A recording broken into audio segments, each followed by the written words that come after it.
Hey folks, Daryl here, just letting you know that this episode is part 2 of our Premier League preview, part 2. If you're looking for part 1, just go back an episode and there it is. Today's episode is also sponsored by Roughneck Scarves. As discussed last week, scarves are not just for keeping your neck warm, they're for showing support for your team. As part of the Roughneck Scarves sponsorship, there is a quiz in the middle of today's show, which I give to Taylor, about a specific supporters group from the Pacific Northwest. To find out which one, you're going to have to listen. Also, very quickly, I want to offer a quick correction/clarification to yesterday's show. I had predicted that Theo Walcott would start the season up front in the absence of Giroud, and that maybe he'd score a lot of goals there. But I've heard from several Arsenal fans since saying that A, he's asked to play right wing this season, which is odd, right? After wanting to play up front for so long, now he wants to play on the right wing. And B, he has not been in great form in pre-season. I guess I can't retract my prediction because it's already out there, but I just want to follow up with the extra information which several Arsenal fans have let me know about. All right, on with today's show.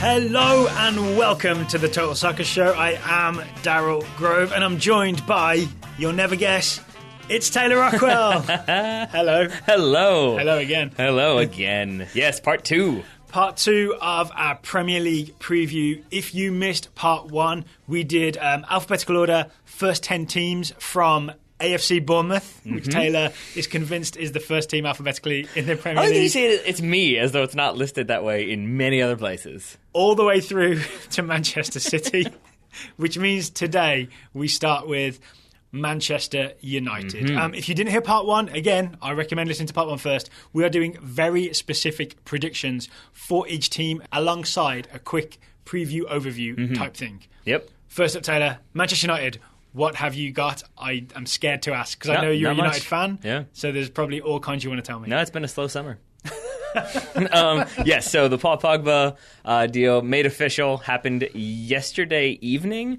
I think I saw a joke that was like, if ever you're going to announce the most expensive player in the world, you better do it at 12:30 at night, which is what they did. I guess just because there were so many photos coming out, so many little bits and pieces being leaked, that they made it official. So it's been Paul Pogba inbound for lots of money, Eric Bailly inbound for less money, Mkhitaryan inbound for middle money. Maybe just as importantly, Eric Bailly. More on him in a bit, but yeah, I think so. I think he might be one of the most important players signed out of the 4 because the 4th would be Zlatan Ibrahimovic on a free. So it's been some big names coming into Manchester United, some big money spent, and if you're me or Manchester United, hopefully some big results on the field. So we talked a lot, actually, in our Community Shield review, which is 2 shows ago now, we talked a lot about sort of how Zlatan fits in, where Pogba will fit in. We didn't really talk about Mkhitaryan. We did not. Because he only played a minute. He did. But it's an issue as to where he fits in because it's probably going to be a 4-2-3-1. Yeah. Lots of speculation on how that's not a great idea. Michael Cox wrote a good article for The Guardian today about how maybe Mourinho should look at a 4-3-3. That seems to suit Pogba a little bit better. But if you go with that 4-2-3-1... Who knows better, Michael Cox or Jose Mourinho? Who knows? I don't know. But yeah, so it looks like it might be Mkhitaryan out on the right. Yeah, that makes sense to me. With Anthony Martial on the left. But then there's also some speculation that it could be Mkhitaryan inside if Wayne Rooney maybe gets dropped to the bench. That seems unlikely. But he'll be one of those. Impossible. He'll be one of those creative attackers, and he is definitely one that gets hidden under the names of Ibrahimovic and Pogba. Yep. But a very important player and a very Jose Mourinho player, I would say. Why a Jose Mourinho Because player? he has the dynamism, that engine to do the creative things, to get the goals, to get the attack going, but he's also going to track back. He's also going to put the work in. Well, for Jose Mourinho, I think he will be. And I think... Because even Joe Cole was eventually. Yeah, exactly. But I think I've decided to be optimistic. I'm kind of tired of being cynical and sad when it comes to Manchester United, so I'm going optimistic. Taylor Rockwell, right? Taylor B. Rockwell? What, does that surprise you? Normally, every Manchester United preseason, you are saying, I've got a bad feeling about this. You're like every Star Wars character. I've got a bad feeling about this one. Yeah, except I think for Star Wars, it hasn't really, outside of Star Wars, it hasn't really worked out. Star Wars, they end up getting away with it. With Manchester United, it's been a rough couple of years. You obviously haven't seen Empire Strikes Back. Which actually, and I didn't mean this as a segue, is that sort of what we're predicting this season? What? The Empire Strikes Back. Yes, I think so. I really do. I really do think that they've kind of embraced that a little bit. That they're just like, yeah, whatever. Because we are Darth Vader. Well, for the longest time, it was so you have Ferguson for decades, and then I think there was the Moyes appointment, the 6-year contract. It's going to be the start of a new generation. It's the start of a new era. That doesn't go well. So then it's Louis van Gaal, but he's got Ryan Giggs as his assistant, and he's grooming him, and it's going to be this new era. And now it's just sort of like, you know what? Forget it. We'll spend money. And it's just like I feel like they've maybe become okay with getting off their high horse a little bit. Okay, we'll build a Death Star. Exactly. Everyone else building Death Stars, I guess we'll build one too. And that's what I think they've done. And so with that, I'm choosing to say it's going to work. So I'm choosing to say, number one, my specific prediction is that Zlatan Ibrahimovic will score 20 or more goals in the Premier League this season. But number two... That's a lot, but okay. It is. Number two, and this is slightly negative, but I think it's more realistic, is that Eric Bailly will get a red card in the first 10 games. Yes. Yes. So if you this watch... is the good and bad of Eric Bailly, right? Yes, exactly. Because I think he's going to be an amazing player for Manchester United. He's 22, 23, very young, very strong, very physical, and that's part of the problem.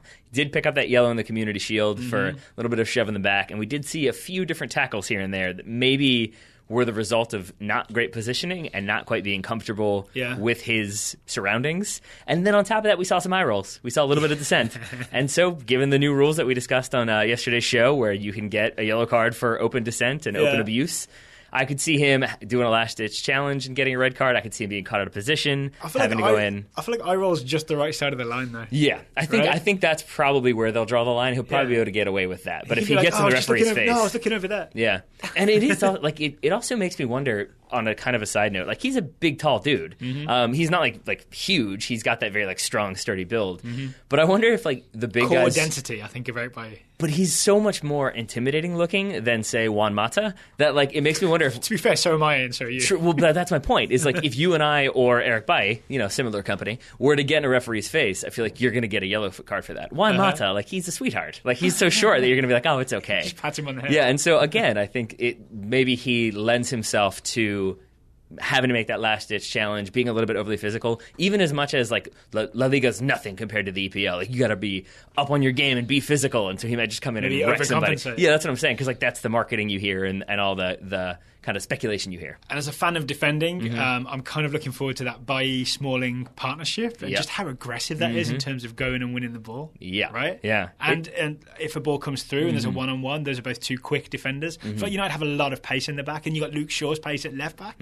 This is Antonio Valencia, if he plays right back, also quick. Yeah. Suddenly United have a really impressively pacey back line, which I think is a huge thing to have. Yeah, because, and again, I know this is ridiculous sounding given the conversations we had previously about, say, Burnley and, speaking to a Wolves fan, but to say that, like, United, it looks like a world-class team again, and I would say it hasn't in years past. Like, even Van Gaal, when he signs Memphis and brings in Schweinsteiger, there's still some caveats. He's a little bit old, he's unproven. It seems like it's much more of a, like, win today mentality. So, final question, who's the opening game against for United? I believe they are away to Bournemouth on the first game of the season. Isn't it AFC Bournemouth? Excuse me, yes, it is.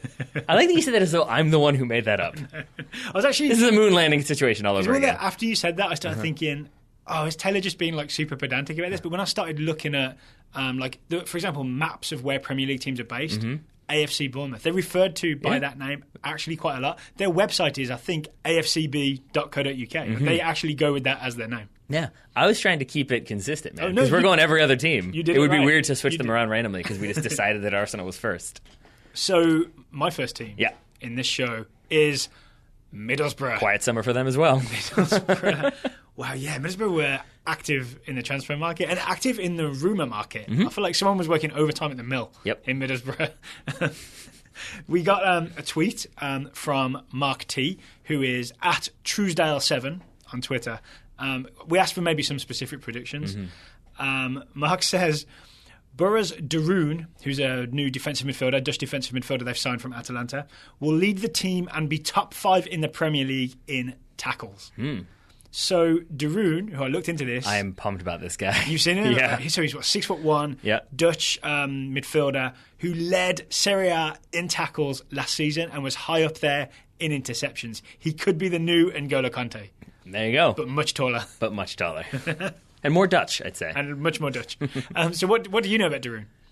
Well, see, I think what it is for me is anytime. So I read that same stat that he led the league in tackles, and I think anytime I hear like hard-nosed Dutch defender who's going to go into challenges but maybe draw some fouls and some controversy, I just think, yep, Stam. And then I'm like, let's do this. Or you think De Jong or Yep. Van Bommel maybe? Yep. So They're less sympathetic in my eyes. there's a than negative Yep, Stam. version of this tough tackling Dutch midfielder Little bit. that we've seen in World Cup finals. Yes, and in MLS, yes.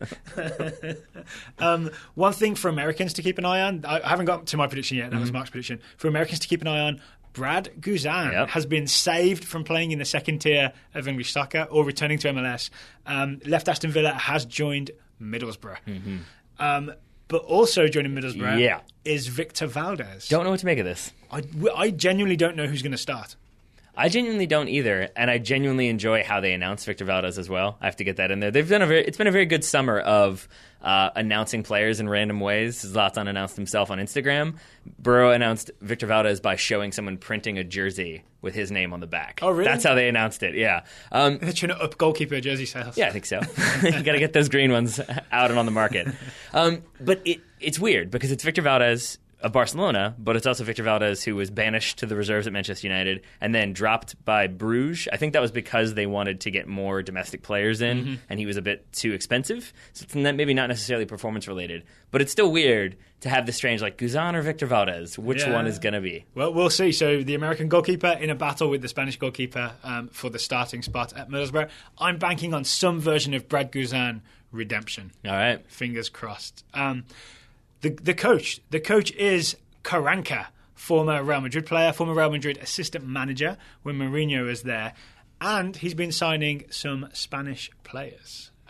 So Alvaro Negredo is now a Middlesbrough striker. Manchester City fans will remember him. I think of him as someone who was kind of unfairly jettisoned at Man City. Not unfairly because they signed better players, but it's not as if he had a horrible season and had to be sent packing. No, but if you go back to the season he was signed, and you're like, in a couple of years, you're going to be signed by Premier League club Middlesbrough. It's like, what's that now?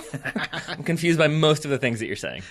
They also have Ayala is a defender. Espinosa is another defender. He's Colombian but played in Spain, signed by Carranca. You have Gaston Ramirez, who was on loan. I think he's Uruguayan. Yes, he is, because we saw him. On loan from Southampton. He's now a permanent fixture in the team, a permanent signing, I mean. I believe Middlesbrough will lead the league in players talking with their hands over their mouths. I knew you would like that. I was wondering why you kept going back to the La Liga thing. It's like, are you going to lead the league in Spanish spoken? I was confused. So this is the thing. If you watch La Liga, which we do from time to time, you will notice all the players are very aware that there are lip readers employed. So when they talk to each other, they're very careful to put their hand over their mouth when they speak. Daryl just did it. So you would have heard it in the audio. So that people can't see. I think you'll catch Middlesbrough players doing that just out of habit.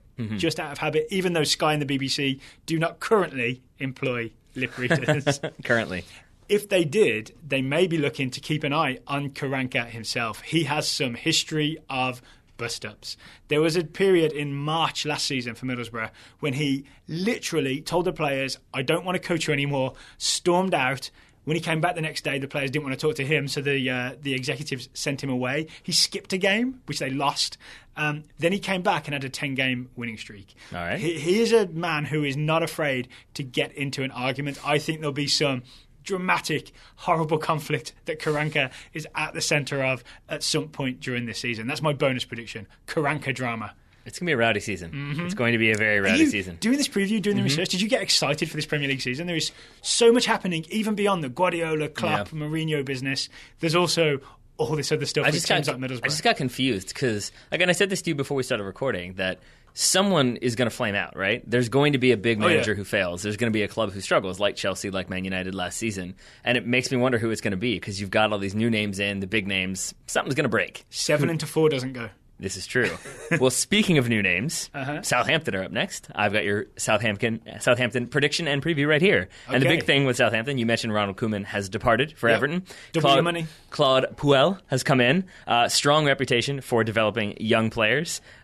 Surprised I was that, I'm talking like Yoda nowadays, surprised that on a few different message boards I saw Southampton fans kind of saying that they're okay with Koeman's departure. This surprises me. Right, that they were much more upset when Pochettino left because it felt like Koeman maybe wasn't going to continue that dedication to youth academy development, young players coming in. And I guess he kind of didn't, and he kind of didn't, to the point where Graziano Pele was not a young Southampton boy. Nor was Gaston Ramirez. Right. So it seems like that is kind of what happened, that Ronald Koeman did a very good job, kept Southampton up, obviously kept them, 6th place last season, but maybe didn't. Way up. So now you don't have that wave of players to be looted by Liverpool later on and Manchester United. So and Tottenham. So it seems like that is basically what people are thinking Claude Puel will do, that he's going to bring in the formation that he wants to play, which is the 4-4-2 diamond, that he's going to bring in the players to fit that system, but he's going to really start emphasizing youth development and bringing through academy players and kind of keeping that system back on track. Some more James Ward-Prowse. Yes. I love some James Ward-Prowse. Yes, and notably some, not even more, just some, because he's a new signing,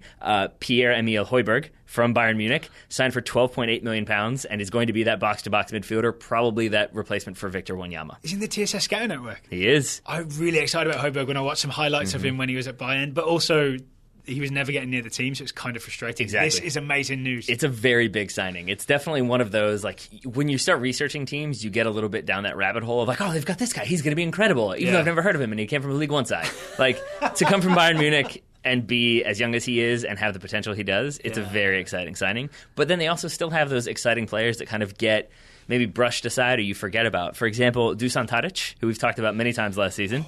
He had a great turn at the start of last season that had us all excited. Yeah, had as many assists as Dimitri Payet last year. No. But we just don't talk about it because Dimitri Payet was Dimitri Payet, right? So you have those types of players as well.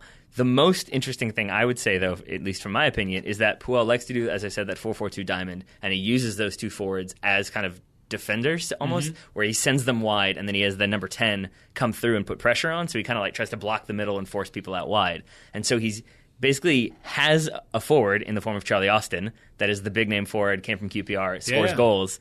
But I think it's more likely, and this is my specific prediction, that Nathan Redmond scores more goals than Charlie Austin for Southampton this season. Is he going to be the number 10? No, he is going to be one of those two strikers. I see. Yeah, it's going to be Nathan Redmond and probably Shane Long, who are going to do that kind of running all over the pitch, charging people down. Shane Long will run you over. Yeah. Even if you're real far away, he'll come run you over. Yeah, so Nathan Redmond, 6 goals in 35 matches for Norwich last season. Charlie Austin, 10-16 for QPR, only 1-7 for Southampton. But I think you're going to see Nathan Redmond going out there and getting those goals, and then Charlie Austin maybe coming in as a super sub later on in the game. All right, I love it. There we are. Okay, up next, Stoke City. Stoke City, on their 4th season under Mark Hughes. In their previous 3 seasons, Stoke City finished 9th, and, you guessed it comes between 8 and 10, 9th. Yeah. I did it. I counted, Daryl. You sure did, buddy. So they got Jack Butland in goal, who was missing through injury, and Stoke kind of fell apart when he wasn't there. He's going to be back for the season. Ryan Shawcross, centre-back. Remember there was a period last season where Stoke had not conceded a goal when Ryan Shawcross had played, but he'd missed a few games through injury, but it was this great stat. So both of those guys there for the start of the season.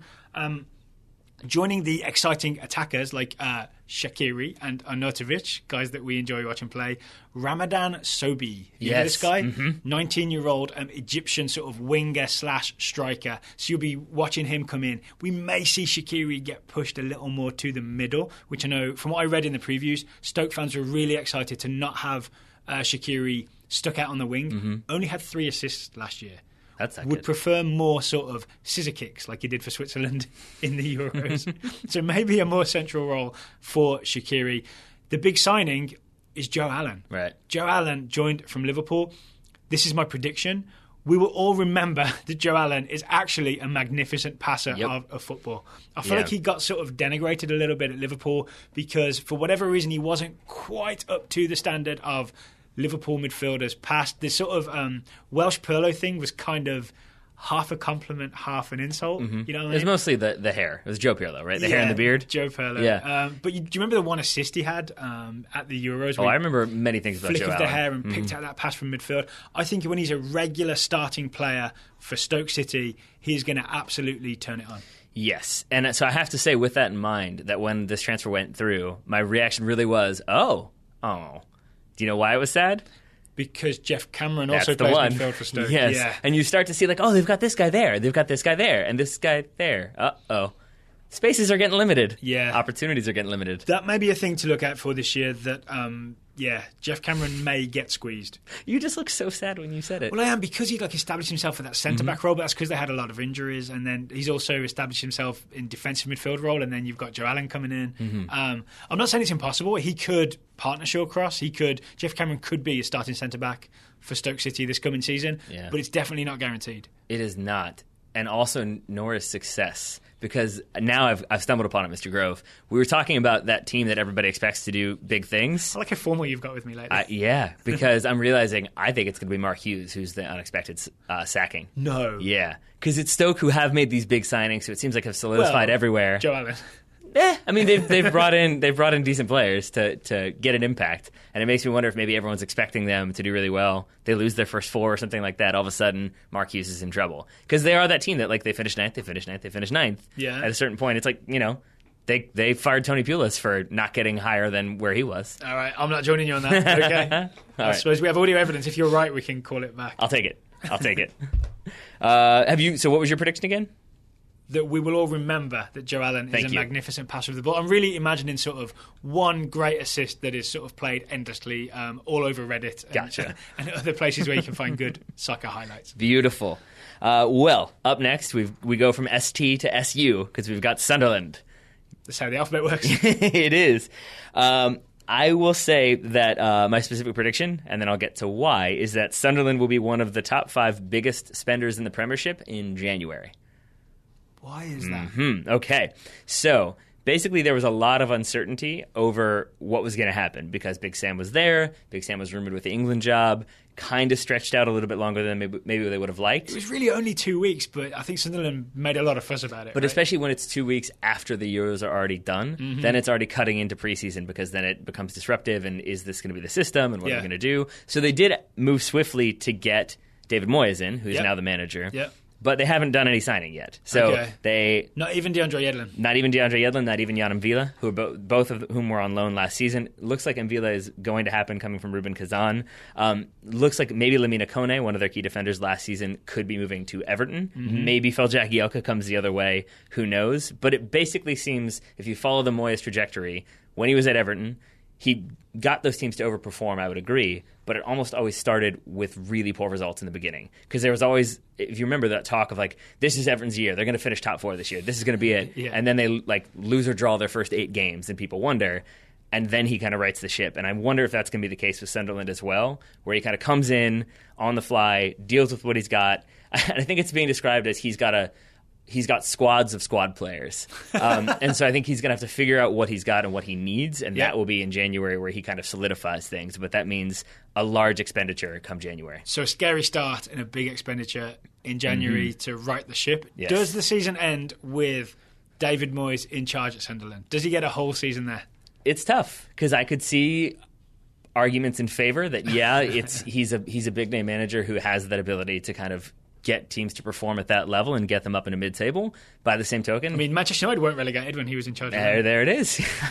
You say that, but fans chanted, "We're staying up this year," so that counts. But I mean, and Man United aside, I mean, Sociedad did not go well, and it makes you wonder if maybe he's a little bit reeling still, and it's coming home, and it's going to be one of those sure, being abroad isn't going to do it, but at home, he'll be fine. And then if they struggle a little bit, it'll make you wonder. But I think he'll get a full season just because he seems like the type of person who can be there and establish stability long term. I do too. I think he'll be the first Sunderland manager in a while to complete a season from August to May. And then the only other thing that I would say worth keeping an eye on at Sunderland, just because I do think it's pretty interesting, you have Vito Monone there. Everyone knows him, the starting goalkeeper. But Jordan Pickford, 22-year-old coming in, it seems like he was kind of yeah, maybe he'll deputize and we'll see what happens. Oh, no, there's a definite number one competition now. So who starts at Sunderland?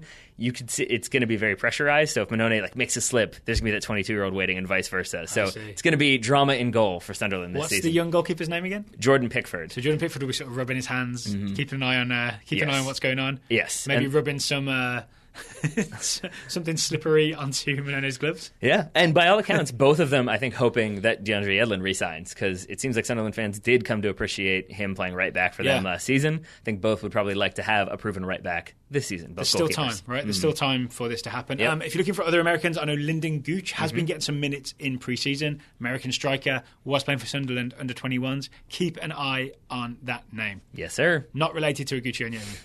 Lyndon Gooch. Not so much. We have 5 more teams to go, Taylor. But first, today's episode is sponsored by Roughneck Scarves. Roughneck Scarves, spelled RUFFNECK Scarves, roughneckscarves.com. They are the official scarf provider for US Soccer, Major League Soccer, NCAA, and USL. Roughneck Scarves are committed to providing passionate soccer fans with outstanding customer service, professional design, and the highest quality soccer scarves in the world. You can create custom scarves, which is the thing that we've had lots of people ask us about, if we might maybe do that for the Total Soccer Show. I'm saying maybe we will once I've actually moved house. Still hasn't happened yet. Once we have some free time, maybe we start doing some TSF scarves. Yeah, a little behind the scenes. After we finish recording today, Taylor's going to close on a house. If you're wondering why I'm talking very quickly, that might be the reason. We're not rushing the show. Oh no, it's more like a little bit rush and mostly nerves. It's just a major financial commitment, and the housing market has never, ever proven itself to be fluctuating or not the soundest investment. Well, to calm you down, Taylor, I've got for you a surprise quiz. Oh, that should do it. Sponsored by Roughneck Scarves. The only thing, and I'm assuming it's scarf-related or supporter-related or something, but I wish it was actually mortgage-related, like what percentage of loans default? I'm afraid there are no mortgage questions on the surprise Roughneck Scarves quiz that I have for you. You're right, it is a supporters group related. It's a Timbers Army quiz. So Timbers Army quiz for you, sponsored by Roughneck Scarves. I went to timbersarmy.org, read up on the Timbers Army, and I have some questions for you. I will say, I'll preface this by saying, these questions are quite hard, and I don't expect you to know the answers, but I'm going to enjoy watching you guess. Okay. That's great. You're going to enjoy watching me squirm. Perfect. So, yeah, this is all about Timbers Army, which is the Portland Timbers supporters group. Question 1. What section of Providence Park do the Timbers Army officially sit in? I do know this, but I don't. So I'm going to say it's a higher alphabetical... It's only numbers, I'll tell you that. Oh, is it? Okay, never mind then. Section 12. Section 107. Ah, okay. Section 107 is where the Timbers Army sit. All right. Okay, Timbers Army Supporters Group was originally formed in 2001, but changed the name to Timbers Army in 2002. The original name, some people got it confused with a Scottish team. So the original name relates to the region that Portland are in and a Scottish team. Can you tell me the original name of the Timbers Army? No, I feel like I could if I had more time, but given that we've established that we're under a time constraint, Inverness Caledonian Thistle Supporters Group. Cascade Rangers. I was wondering if it was Cascadia. Oh, I'm annoyed with myself. The Cascade Rangers. They had to change it because people got confused, thought maybe it was a Rangers supporters that group. makes sense. Okay. Yeah, because I was going to say, I don't know any Scottish teams named Cascadia or Cascade. All right. Question 3, Taylor. Doing great. Question 3. Like I said, these are hard questions. It's more just for the fun of it. Don't worry. When the Timbers Army sing Rose City Till I Die, what has just happened? They have defeated the Seattle Sounders. They have conceded a goal. Really? The Timbers Army sings Rose City Till I Die when the Timbers concede a goal. It's like to re-establish support and get everybody feeling positive again after the Timbers have conceded. My second guess was going to be whenever Fred Armisen walks on the field, but such is life. Okay, a little bit behind the scenes. Timbers Army is the name of the supporters group, but it's actually run by 107ist. IST stands for an Independent Supporters Trust. It's a 501c7 non-profit. Since 2011, 107ist has run the Giselle Currier Memorial Fund. Giselle Currier is described as the matriarch of the Timbers Army, who passed away, but they established a fund in her name. They have the Giselle Currier Scholarship Fund, which young people in the area can apply to. It doesn't go to academics always. Can you guess what most of the Giselle Currier Scholarship Fund goes toward? Planting trees. club fees. It's for young players who are playing for... Just going with whatever I can think of when it comes to Portland. It's for playing for... It's a good guess. Yeah. Playing for youth teams. Squarespace. Funding Squarespace. It's for players playing for youth teams, but it's expensive, so they try and cover your fees when you apply. But I do like the idea that the Giselle Curry Memorial Fund would plant trees, which... Timber Joey can then chop down and well, isn't that a part of what they do for like every segment he cuts? They plant a tree. That's their way of I think that is true, making it not such an environmental curiosity when they just celebrate cutting down tree and deforestation. Question 5, Tyler. Oh, good. There's more. Final question in the Roughneck Scarves quiz. Okay. There are, obviously, Timbers Army is based in Portland. Mm-hmm. That makes sense. But there are also, on the website, a list of regional supporters groups. Mm-hmm. Point number 1, when you're thinking about starting a regional supporters group, nobody is in this to make a personal profit. If that's your intent, stop now and GTFO. That's the first rule of starting a regional supporters group. There is a regional timber supporters group in Seattle. It is called TACO, TACO. Mm-hmm. What does TACO, TACO, stand for? See, this is also frustrating because we've talked about them before as well. It's because Grayson Smith, listener Grayson Smith, is a member. Oh yeah, and it's amazingly hilarious, and I can't remember what it is. Timbers Army something. Timbers Army Covert Operation. There it is. Sorry, Covert Ops. I'm really annoyed because as I said, what is it? I said Timbers Army Operation, and then you already said it. Oh well. Well, the bad news is you scored 0 out of 5. The good news is we both know an awful lot more about the Timbers Army right now. Yes. I mean, yeah, I guess that's a good thing in the grand scheme of things. Other than that, I've shown that I didn't know anything beforehand, but that's fine. The good news is Roughneck Scarves will be sponsoring future episodes. You can feel free to quiz me about other supporters groups. I'm going to, and it's going to be just like totally esoteric players from the 70s. So enjoy yourself. Listeners, we hope you enjoyed this Roughneck Scarves sponsored supporters group quiz section. Mm-hmm. Let us know on Twitter if you did or didn't. Mm-hmm. Again, Roughneck Scarves, RUFFNECK, scarves.com. All-inclusive pricing. Simple and honest pricing means no hidden fees, no unexpected shipping charges, and no surprises. And you get 20% off any scarf in the Roughneck Scarf shop with the promo code Total Soccer Show, all one word, Total Soccer Show. I will put a link to roughneckscarves.com in the show notes. Thank you to Roughneck Scarves for sponsoring today's episode. Yes, sir. And I said it before, I'll say it again. They dance while the record spins. That, number 1. Number 2, they do those NCAA scarves, as you mentioned. Getting back to school, getting time to go to college. It's a very good thing to have, so you're not like wearing the sweatshirt. You're doing the usual thing. If you've got the scarf, it makes you that much more unique if you're that incoming freshman. Boom. Roughneckscarves.com. Up next, Swansea City. I'm previewing Swansea City here. Mm-hmm. Looks like they've lost Ashley Williams to Everton. That is not good news for Swansea City. Mm-hmm. Actually, if you don't mind, looks like, from an outsider's perspective, because you're the one who researched them, it looks like things are just not good, period, for Swansea. Because it's Ashley Williams is gone. Andre Ayew is gone. Bafétimbi Gomes, who started off the season well last season, is off on loan.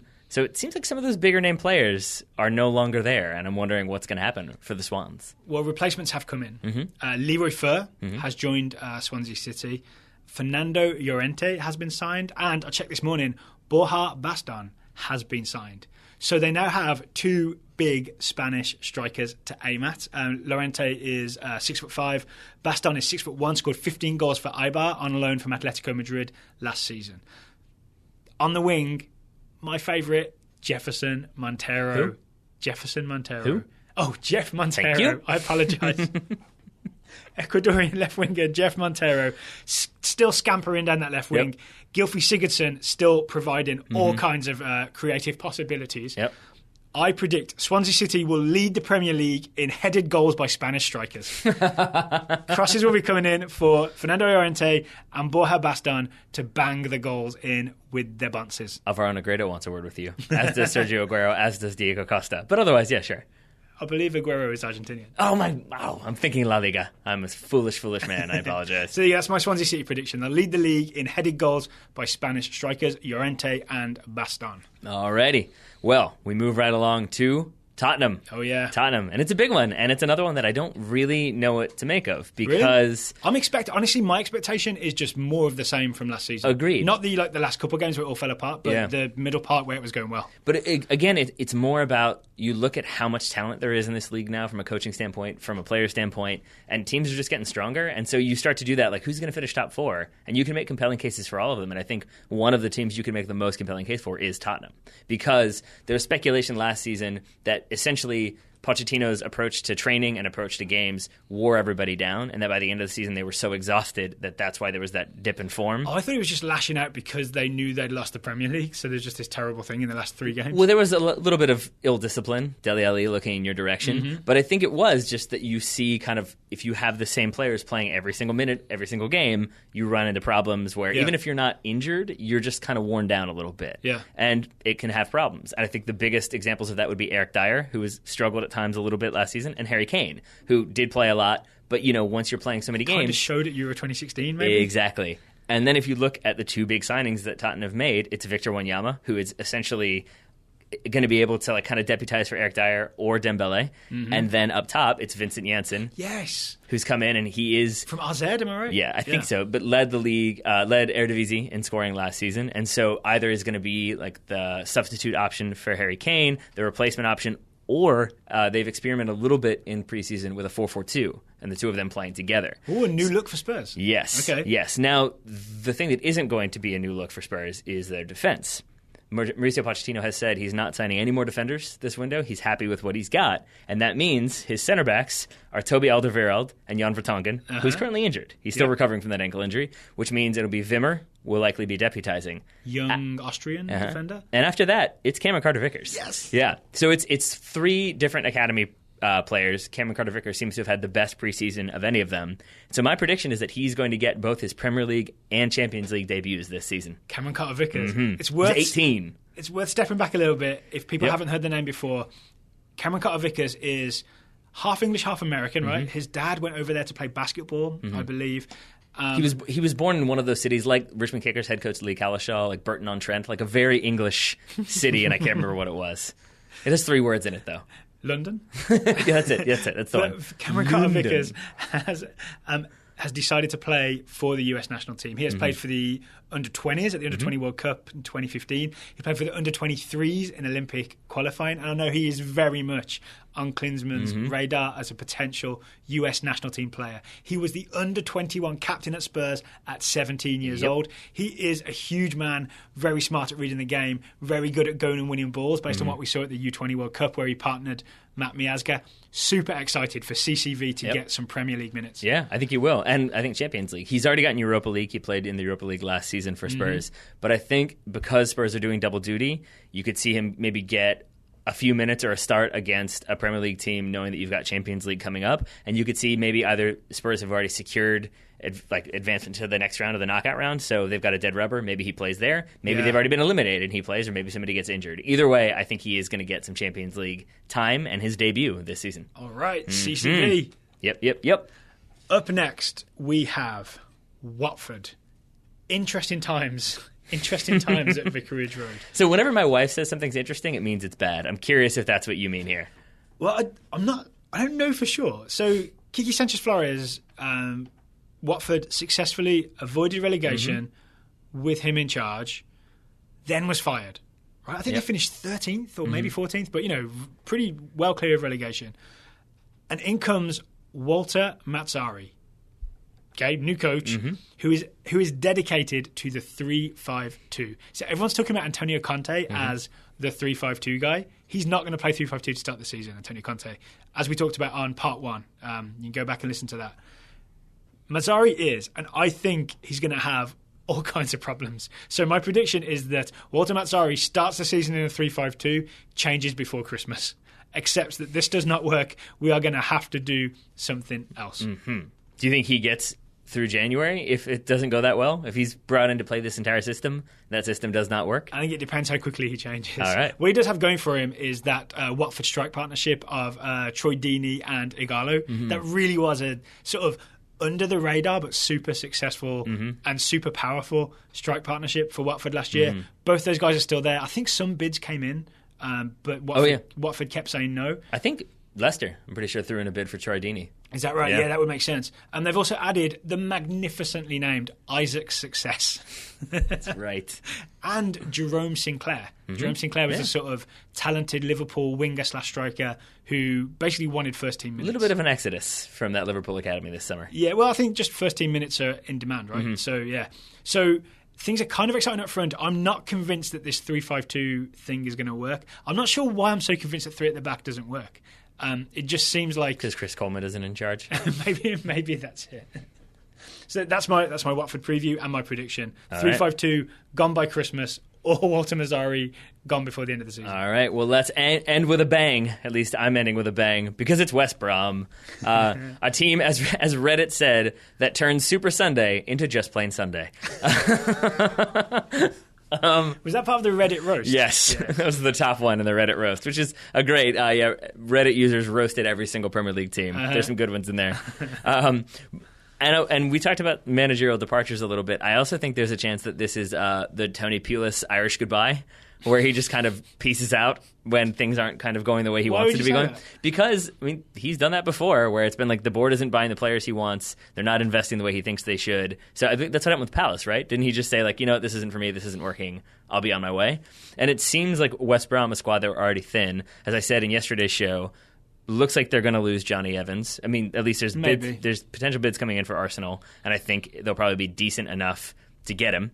So then you've already got an even more threadbare team, and then on top of that, you still have those kind of persistent rumors linking Saido Berahino away from the club. And that's actually my prediction, is that he will score more goals for someone else this season than he will for West Brom. Because he's still on their roster, still expected to start this season, but I don't think he's going to start for the team this season. I think it's going to be Salomon Rondon, the TSS beloved Salomon Rondon. He saved DeAndre Yedlin's life. Yeah, I think it'll be him up top with James Morrison likely behind him serving as that creator, and then Berahino coming off the bench unless he's sold to someone else in the meantime. Okay. But I think that's what it's going to be, is a lot of the weight of goal scoring is going to be put on Salomon Rondon's admittedly strong shoulders, but it remains to be seen if he can handle that. And then around him, he's got a lot of veterans who are 35, 34, 33. So I see... Half the Wales team? Yeah. And the Northern Ireland team? I see problems for Wales, and maybe problems for the West Mids, or for the Midlands at least, because that's the only club left from Birmingham, isn't it? In the Premier League. Yeah. Sad times. So maybe they'll stay up just for that reason. Maybe all the Midlands clubs will come together. They'll send their best players. You'll be fine. Some super Midlands team. Yeah. All right, final team. West Ham United. Mm-hmm. Okay, West Ham fans seem very confident. They sure do. For example, we got a tweet from Toes Kane, at ToesKane13 on Twitter. Talk about West Ham and how we are going to blow bubbles in people's faces and win the league. That's a sample tweet for West Ham fans feeling very bullish about this season. And I sort of understand why, right? Last season, they were kind of magnificent, right? You got Dimitri Payet doing all kinds of incredible things, then going to the Euros, doing those things on an international stage, and then staying with West Ham, right? So I understand why a West Ham fan would be super excited about that happening. But I'd be a little concerned about a lot of things. First is... I'm right there with you, by the way. I agree with what you're saying. There are a few defenders gone missing. Tompkins has been sold. Aaron Cresswell, I think, is injured. James Collins didn't get any younger over the summer. Reece Oxford, the youngster, still linked with moves away, persistently linked with moves away. Alex Song, I know he wasn't a big part of last season, but that's a really experienced and kind of gifted defensive midfielder, has been on loan, has gone back to, I believe, Barcelona. And then that contract's been terminated, so I think he's a free agent who has not yet signed for a club, as far as I know. Oh, so maybe he could come back around to West Ham. Might could. But the biggest problem for me is the Olympic Stadium. Right? West Ham have left Upton Park / the Boiling Ground, and they are moving into the Olympic Stadium, which is absolutely gigantic. It will be the highest possible attendance of any Premier League club. Is that right? So what, like 80,000 or so? 82,000, I believe. Man United is second with like 76, I think. I've read that 50,000 season tickets have already been sold. Yeah. I'm just worried that to use a horrible sort of pun, I think the bubble could burst because moving stadiums is always, always, always tough. Mm-hmm. And I saw a photo of it as well, because it's not just the moving stadiums, it's moving stadiums to a place where you have that running track, where you don't have that sort of claustrophobic environment that you have where they're right on the field, the supporters are right there, they can be in your face, you can hear that atmosphere, it's the waves of sound. When you have that running track, which I saw a photo, it looks like maybe they're trying to cover with like green, like green tarp, so it looks like it blends in a bit more. It's going to be a problem because it changes the atmosphere, it changes the kind of feel of attending a game there. Yep. And if anyone's wondering why, it's because there's distance between the supporters and the actual field, that the running track is almost like no purpose for it if no one's running around it. Right? Yeah.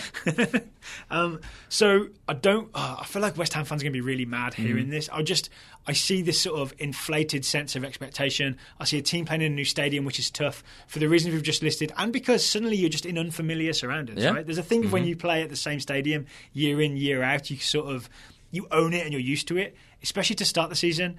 It's tough. It's going to be really tough. It's also, there's a thing when you're not a surprise anymore. I mean, and that's what it was last season, right? It was Slaven Bilic coming from Besiktas, coming from Croatia, didn't really know what to expect of him. Dimitri Payet, I mean, some people knew that he was going to be very good. But, there's lots of little things that you didn't know. And now you know they're a very good team. You have high expectations. They're moving to this gigantic stadium. You're less of the kind of like fairy tale and more of the you have an 82,000 seat stadium. You should be good.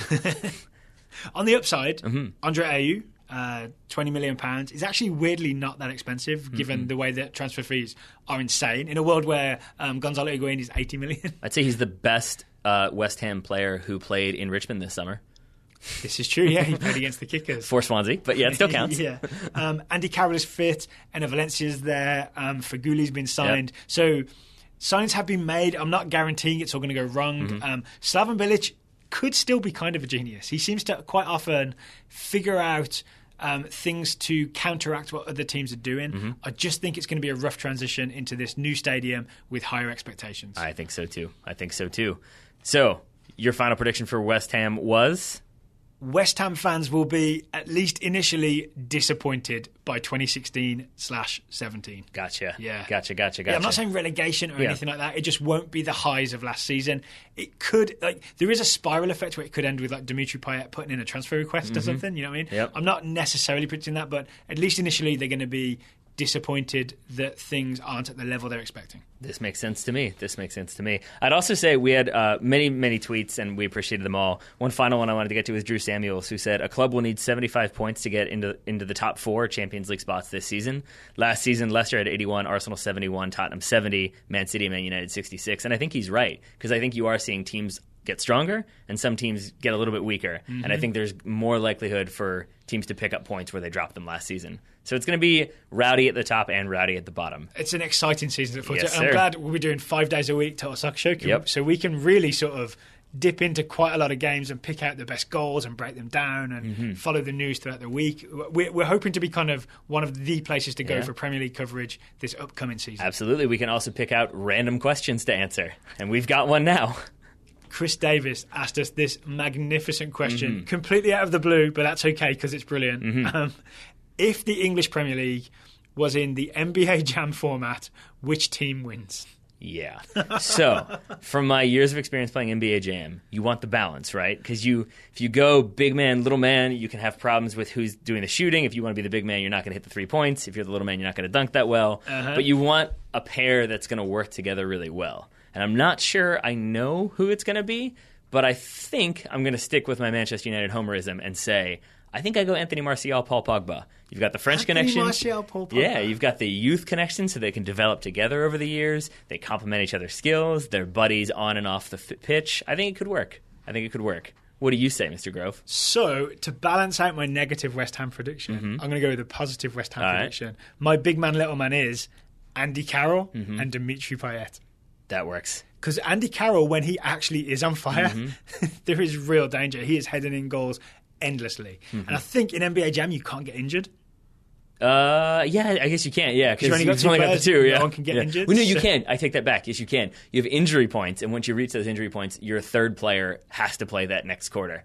It's all coming back to I me think now. It was just pairs. I didn't even know. Maybe I there's- played a very early version of NBA you can Jam. switch around like who you are, and you have 3 different options basically. And then the other thing I remember, possibly incorrectly from NBA Jam, is that you have to sort of, if you do the same thing multiple times, it's almost like you become unbeatable at it. That's Dimitri Payet with free kicks. Yep. He would take 2 free kicks in a row, then the ball would be on fire. I like that one. I could also see N'Golo Kante and maybe Nemanja Matic or maybe Willian being a good pair, but maybe shorter in stature. Yeah. But I think moving away from the Premier League, the ultimate pairing, I know you might go Barcelona or Real Madrid. I'm saying it's Thomas Muller and Arturo Vidal. That is not a twosome that I want to have to play against. It's crafty, it's vicious, it's everything you want. I think maybe Messi, Mascherano. That's pretty decent, too. That's also good. I knew you were going to go with that one. So I tried to subvert it by saying you might go Messi or Barcelona or Real Madrid. Tried to catch you off, but you went for it anyway. I like Vidal. Muller just has that nice visual contrast. Sure does. I'm not even sure if they get along, but it'll be fine. Has technology advanced enough that we can accurately render a skinny Thomas Muller? I don't know. He'd be too small, I think. He'd be broken in half in the middle of the video game. The guys that worked on No Man's Sky should maybe get on that, rendering an accurate Thomas Muller. Sure? Question mark? Sounds good.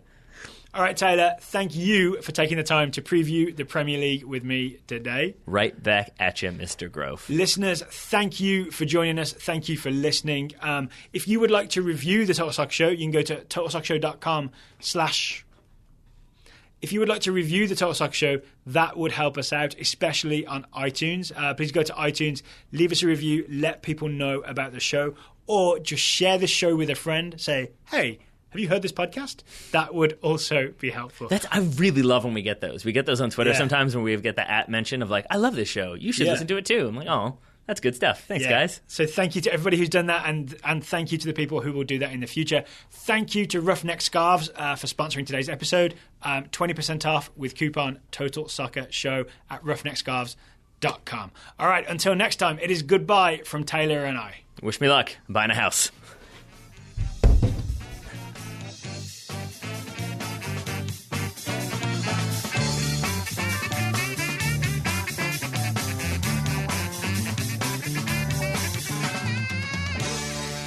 You gotta slice it.